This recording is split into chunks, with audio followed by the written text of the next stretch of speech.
7 places in the last decade, and that doesn't count 2 places where I couch surfed. 32-year-old Jessie Gollum has moved a lot, and it hasn't always been her choice. With home prices climbing sharply in Hamilton, Ontario during the pandemic, it's now ranked the 3rd least affordable city in North America by Oxford Economics, and the financial incentive for landlords to sell has soared. Moving so many times is incredibly stressful, really exhausting. I do think that we're much too obsessed with the idea of owning a home, both as a milestone to adulthood and a financial accomplishment, because it's not necessary to own a home to achieve either of those things. Personal finance expert Bridget Casey has been a renter for 18 years. She doesn't buy into the narrative that home ownership comes with financial certainty. One of my friends recently were very surprised at the cost of replacing their roof, which apparently you have to do every 10 to 15 years on a home.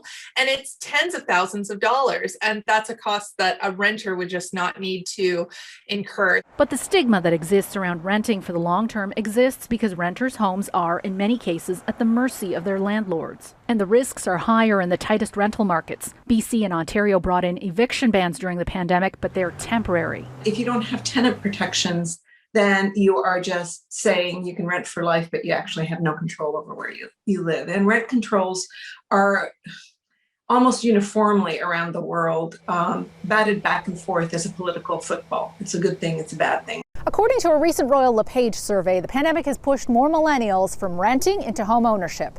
Nearly half of people between the ages of 25 and 35 now own their own home. And of those homeowners, 25% got into the market between March of last year and now. For those who've already bought into the market, gravity-defying home prices over the last year have made them much richer, at least on paper.